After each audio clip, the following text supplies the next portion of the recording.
नमस्कार, मी पंजाब डक। सर्वप्रथम महाराष्ट्रातल्या शेतकऱ्यासाठी आनंदाची बातमी। राज्यामध्ये 7 तारखेपासून पाऊस निघून जाणार आहे। पावसाळा संपला, आता परत काही पाऊस येणार नाही, मात्र थंडी मात्र सुरू होणार आहे। म्हणून सर्व शेतकऱ्यांनी आनंदात लक्षात घ्यायचा। ज्यांना कोणाला हरभरा पेरायचं तर हरभरा पेरू शकता, गहू पेरू शकता, मका काढू शकता, सोयाबीन देखील काढायची राहिली तर ते देखील काढू शकता। त्याच्यानंतर द्राक्ष शेतकरी त्यांना जर फवारणी करायची असेल तर फवारणी करू शकता।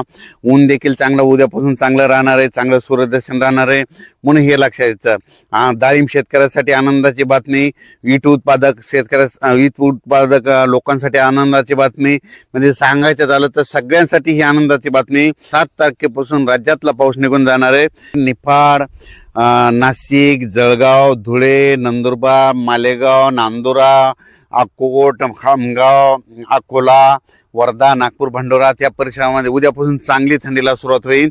ती थंडी परत उद्याच्याला मराठवाड्याकडे येईल। 8 तारखेला मग दक्षिण महाराष्ट्राकडे जाईल आणि 9 तारखेपासून मात्र राज्यात चांगली हुरहुरी भरणार आहे। म्हणजे चांगली थंडीला सुरुवात होणार आहे।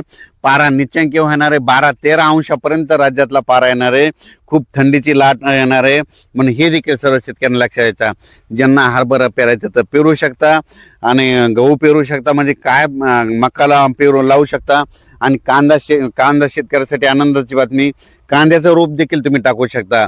राज्यात मध्ये सांगायचं झालं तर पूर्व विदर्भ, पश्चिम विदर्भ, दक्षिण महाराष्ट्र, उत्तर महाराष्ट्र, कोकणपट्टी, खानदेश सगळीकडे माझा 7 तारखेच्या नंतर सगळीकडे थंडीची लाट येणार आहे, म्हणून हा अंदाज लक्षात घ्यायचा। आता सर्व शेतकऱ्याला सांगू इच्छितो की 7 तारखेपासून हरभऱ्याची पेरणी करा, गव्हाची करा। तर तुम्हाला एक सांगू इच्छितो की आता पाऊस काय येणार नाही, आता पाऊस गेला, पावसाळा संपला, आता उद्यापासून पाऊस संपला, म्हणून हे सगळं जाहीर होणार आहे, म्हणून हे देखील लक्षात घ्यायचं।